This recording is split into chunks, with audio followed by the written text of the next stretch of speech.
उद्योग की।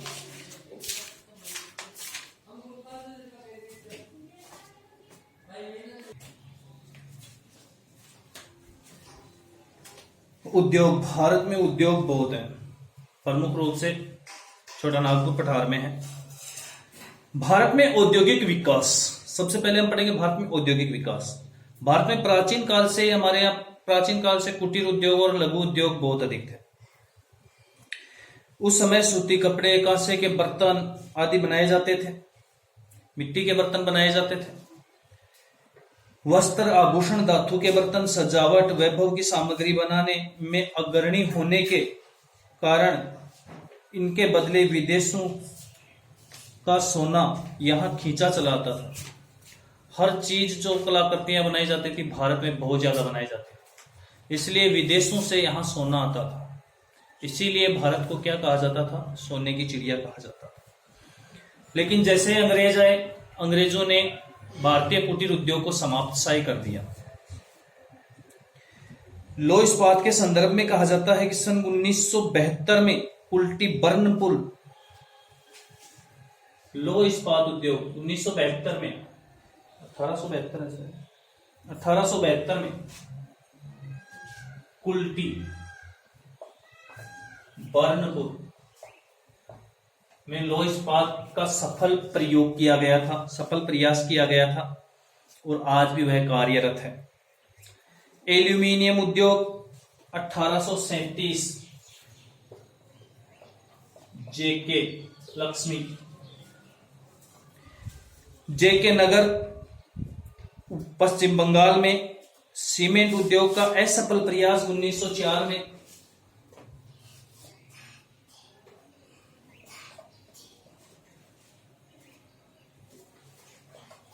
एल्यूमिनियम, लोहा,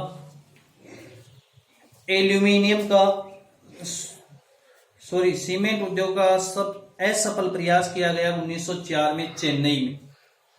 तथा रासायनिक उर्वरक उद्योग तमिलनाडु में लगाया गया रानीपेट में 1906 में।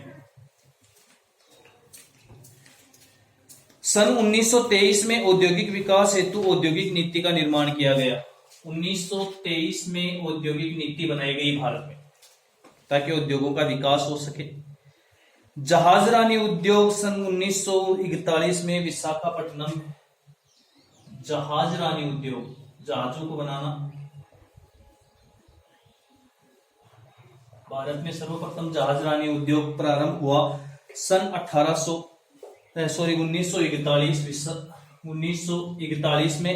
कहां पर? विशाखापट्टनम, हिंदुस्तान रिटायर्ड के नाम से, हिंदुस्तान शिपयार्ड के नाम से। विशाखापट्टनम में हिंदुस्तान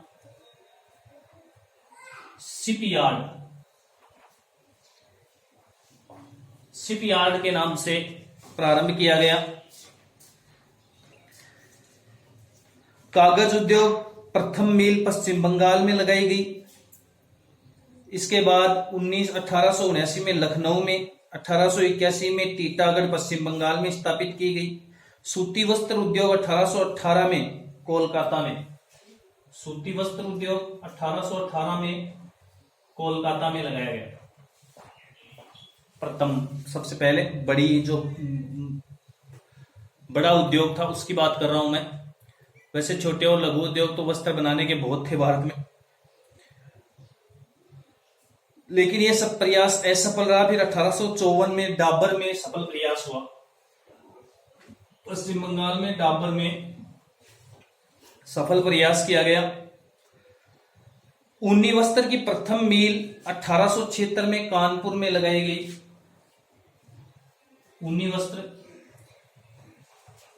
कानपुर,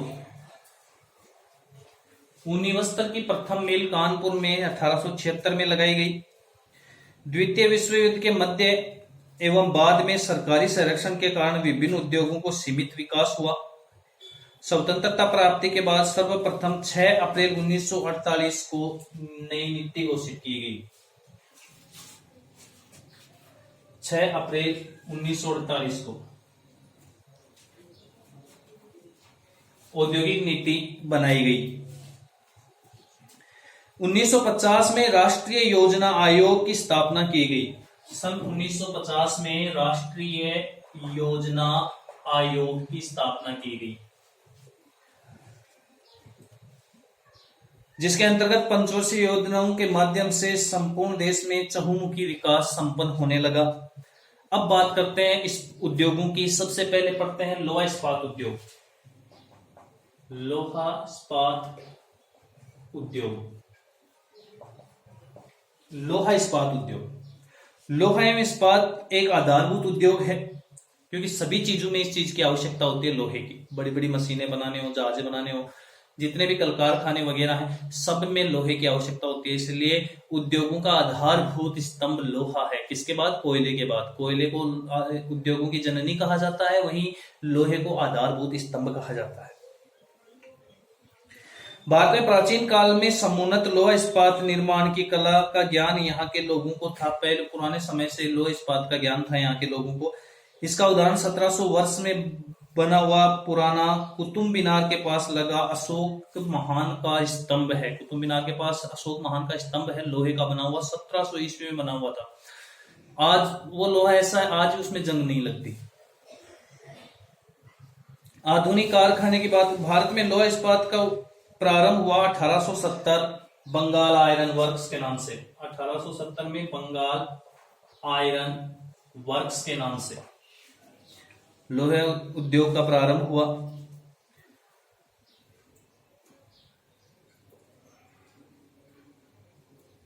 आधुनिक कारखाना 1907 में साकची जमशेदपुर में बनाया गया। 1907 में साकची जमशेदपुर में बनाया गया, आधुनिक कारखाना है।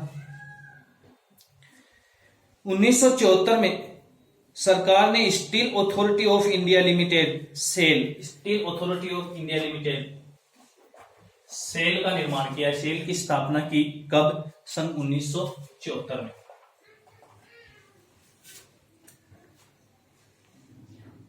इस कंपनी को इस्पात उद्योग के विकास की जिम्मेदारी दी गई। उद्योग का स्थानीयकरण कब कैसे हुआ? लोह इस्पात उद्योग स्थानीयकरण कच्चे माल के रूप में चाहिए कोयला, लोह एसक, चूने का पत्थर, मैग्नीज। कोयला, लोह एसक, चूने का पत्थर और मैग्नीज, ये चार चीज चाहिए लोहा बनाने के लिए। आदि पदार्थों की आवश्यकता होती है। इसके अलावा जल, सस्ता परिवहन, पूंजी, कुशल श्रमिक, बाजार की समीपता, ये प्रभावित करने वाले कारक हैं लोह इस्पात को।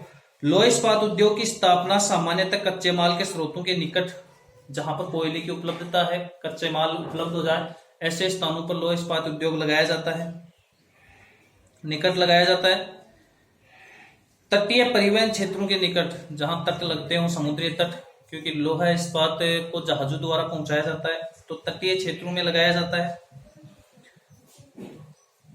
लोहा इस्पात उद्योग सामान्यतः कच्चे माल स्रोतों के निकट और तटीय परिवहन क्षेत्रों के निकट लगाए जाते हैं। Tata iron steel company, TISCO, भारतीय लोहा इस्पात कारखाना इस्को, टिस्को और इस्को दोनों का नाम ध्यान में रखना है आपको, पिछली बार पूछ लिया गया था।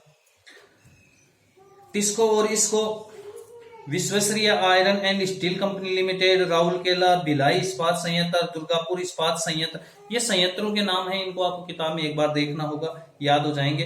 केंद्र सरकार द्वारा 2 नवंबर 2005 को राष्ट्रीय इस्पात नीति बनाई गई। 2 नवंबर 2005 को राष्ट्रीय इस्पात नीति बनाई गई केंद्र सरकार द्वारा। अब बात करते हैं एल्यूमिनियम उद्योग।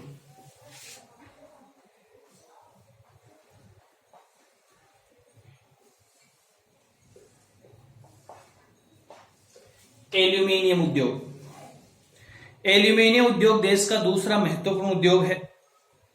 बॉक्साइट धातु, एल्यूमिनियम कहां से निकलता है? बॉक्साइट में से एल्यूमिना निकलता है, एल्यूमिना से क्या बनता है? एल्यूमिनियम बनता है। बॉक्साइट धातु को शुद्ध करने से एल्यूमिना प्राप्त होता है। एल्यूमिनियम उद्योगों से घरेलू बर्तन बनाने, बिजली के तार बनाने, भवन निर्माण, रक्षा सामग्री, रेल के डिब्बे, वायुयान, मोटर गाड़ी, फर्नीचर आदि में काम में आता है। भारत में एल्यूमिनियम उद्योग की सही शुरुआत हुई थी सन 1937 में। 1937 में एल्यूमिनियम की सही शुरुआत मानी जाती है। वर्तमान में हीराकुंड, रेणुकूट, मद्रास, कोरबा, दामनजोड़ी और वेदांता एल्यूमिनियम लिमिटेड आदि एल्यूमिनियम उद्योग प्रमुख कारखाने हैं। भारत एल्यूमिनियम उत्पादन में दूसरा, उद्योग की दृष्टि से विश्व में तीसरा बड़ा देश है। उत्पादन में दूसरे स्थान पर है और निर्यात करने में तीसरा सबसे बड़ा देश है, उपयोग करने में। वर्तमान समय में उद्योग की अनेक समस्याओं का सामना करना पड़ रहा है। कई प्रकार की समस्याएं हैं जिनका सामना इस उद्योग को करना पड़ रहा है। इसके बहुत सारी संस्थाएं हैं, INDL है, हिंडाल्को है, बाल्को है, राल्को, हिंडाल्को और INDL। इनके पूरे नाम आपको देखकर जाने, कई बार पूछे जाते हैं। बात करते हैं सीमेंट उद्योग की। सीमेंट उद्योग यह भी एक आधारभूत उद्योग है। चीन के बाद भारत सीमेंट का दूसरा सबसे बड़ा उत्पादक देश है। प्रथम स्थान पर चीन, दूसरे स्थान पर भारत है। सीमेंट उद्योग का वास्तविक विकास सन 1912-13 में माना जाता है। 1912-13 में वास्तविक विकास सीमेंट का भारत में हुआ।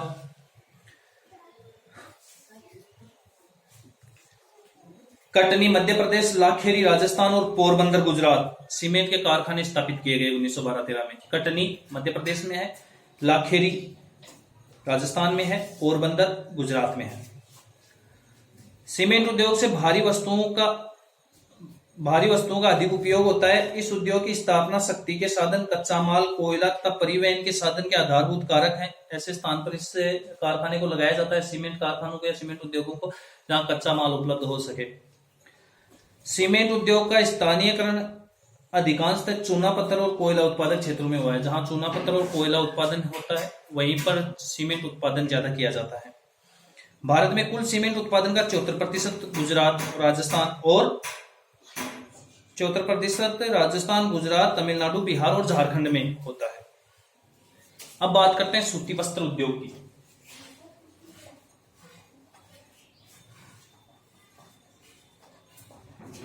सूती वस्त्र उद्योग, सूती वस्त्र निर्माण भारत का परंपरागत उद्योग है। भारत में आधुनिक वस्त्र उद्योग का प्रारंभ 1818 में हुआ था।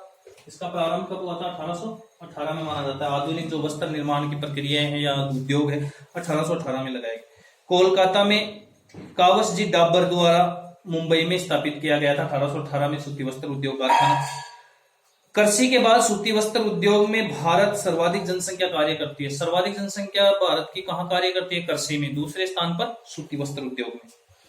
वर्तमान में सूती वस्त्र उद्योग में संगठित मिलों की संख्या 1969 है, जिसमें 1717 कताई की हैं, 198 कंपोजिट मिलें हैं। कुल मिलें कितनी हैं वर्तमान में? बड़ी मिलें 1969, जिसमें 1717 कताई की मिलें हैं, जहां कताई की जाती है, कपास से कताई की जाती है, मतलब धागे बनाए जाते हैं। और जो 198 है वो कंपोजिट मिलें हैं, जो धागे से क्या बनाती हैं? कपड़ा बनाती हैं, कंपोजिट मिलें हैं। कच्चा माल, परिवहन, बाजार, नम जलवायु, विद्युत आपूर्ति सभी उद्योगों के लिए प्रमुख होता है। विद्युत आपूर्ति, कुशल श्रम, पूंजी, आधुनिक तकनीकी और सूती वस्त्र उद्योग के स्थानीयकरण के प्रमुख कारक हैं। वर्तमान समय में सूती वस्त्र उद्योग के अधिकांश कारखाने गंगा के मैदानी क्षेत्रों, दक्षिणी प्रायद्वीपीय क्षेत्रों में हैं। सबसे ज्यादा कारखाने कहाँ हैं? गंगा के मैदानी क्षेत्रों में और दक्षिणी प्रायद्वीपीय क्षेत्रों में पाए जाते हैं। इसमें देख लीजिए सारे महाराष्ट्र, गुजरात, तमिलनाडु, पश्चिम बंगाल, मध्य प्रदेश, आंध्र प्रदेश, केरल, ये सारे क्षेत्र आ जाते हैं ना, नीचे वाले जितने राज्यों के नाम लिख सको आप, याद रहे राजस्थान तक। भारत में विश्व का लगभग 50 से अधिक देशों में सूती वस्त्र का निर्यात किया जाता है। बहुत देशों को निर्यात करता है भारत, 50 से अधिक देशों को सूती वस्त्र का निर्यात करता है। चीनी उद्योग, इसके बाद में पढ़ते हैं चीनी उद्योग। पाठ थोड़े बड़े हैं इसलिए मैं थोड़ा स्पीड से ले रहा हूँ, आप पाठ किताब के साथ साथ चलते रहिए। चीनी उद्योग कृषि आधारित उद्योग है। चीनी उत्पादन गन्ने से किया जाता है, गन्ने से चीनी बनाई जाती है, इसलिए किस पर आधारित है? कृषि पर आधारित है। बड़े उद्योग के रूप में चीनी उद्योग का विकास 20वीं शताब्दी में हुआ था। बड़े उद्योग के रूप में, खांडसारी बनाने के रूप में 20वीं सदी में इसका उपयोग हुआ। देश में 31 अगस्त 2014 तक चीनी की 701 मिलें थी। 2014 तक देश में कितनी? 701 मिलें किसकी थी? चीनी की मिलें थी, चीनी बनाने के कारखाने थे। इनमें से 334 निजी थे, 43 सार्वजनिक क्षेत्र के थे और 324 सहकारी क्षेत्र के हैं। चीनी उद्योग में गन्ने के उत्पादन क्षेत्र में लगाना मजबूरी होता है। ऐसे क्षेत्र पर चीनी उद्योग लगाया जाता है जहां गन्ने का क्षेत्र हो, गन्ना उत्पादित होता हो। भारत में 90% चीनी उत्तर प्रदेश, महाराष्ट्र, बिहार, आंध्र प्रदेश, तमिलनाडु और कर्नाटक राज्यों में उत्पादित होती है। महाराष्ट्र उत्पादन की दृष्टि से भारत का अग्रणी राज्य है, प्रथम राज्य है। उत्तर प्रदेश 2015-16 में चीनी उत्पादन मिलों की दृष्टि से देश का दूसरा बड़ा राज्य है। पहला महाराष्ट्र, दूसरा उत्तर प्रदेश। पिछले कुछ वर्षों में चीनी उद्योग का स्थानांतरण दक्षिण भारत की ओर हो रहा है। ज्यादातर चीनी उत्पादन कहाँ हो रहा है? दक्षिणी भारत की तरफ हो रहा है। आज के लिए इतना ही वीडियो। कल आपकी एग्जाम है, ज्यादा घबराने की जरूरत है नहीं। जितना कुछ याद है थोड़ा सा दिमाग लगाइए किसी भी चीज में। जिस मतलब चीज के लिए आप सोचेंगे तो उसका आंसर आपके अंदर से जरूर निकल कर आएगा। क्योंकि मुझे लगता है 2-3 महीनों में काफी विद्यार्थी पढ़ नहीं पाए। बहुत मतलब मेहनती विद्यार्थी हैं हमारे, थोड़ा ध्यान कम दे पाए हैं और अन्य कार्यों में बहुत ज़्यादा ध्यान रखा है। फेसबुक, व्हाट्सएप वगैरह ये भी तो ज़रूरी है चलाना, वरना तो फिर सरकारें कैसे चलेंगी। सरकार भी हमारे विद्यार्थियों के बलबूते पर चल रही है। तो ज़्यादा कुछ नहीं सोचना, बस एक बार रिपीट की हुई चीज़ें हैं उनको एक बार देखिए, दिमाग में लाइए, प्रश्न को पढ़िए, प्रश्न क्या मांग रहा है उसी के अनुसार उसका आंसर दीजिए। अगर आपसे प्रश्न मांग रहा है कुछ है और आप लिख कुछ अलग रहे हैं तो नहीं चलेगा। कुछ विद्यार्थियों को विशेष सूचना कि आप अपने मतलब अगले को पढ़ने लायक जरूर लिखना कि अगला पढ़ सके किसने लिखा क्या है, वरना वो क्रॉस कर देगा, आपका सही उत्तर भी गलत में चला जाएगा। जल्दबाजी नहीं करनी है, बहुत टाइम मिलता है, 3.25 घंटे का टाइम मिलता है। 3.25 घंटे में आप थोड़ी बहुत मशक्कत करेंगे तो बहुत कुछ लिख पाएंगे। इसलिए जो चीजें पहले पढ़ी हुई हैं, जो चीजें आपने इन 2-4 दिनों में पढ़ी हैं, उन सभी चीजों का समावेश एक जगह करके चलिए। मैं वादा करता हूं किसी को कोई नुकसान नहीं होगा, अच्छे परसेंटेज के साथ आप सफल होंगे, यही मेरी कामना है। धन्यवाद।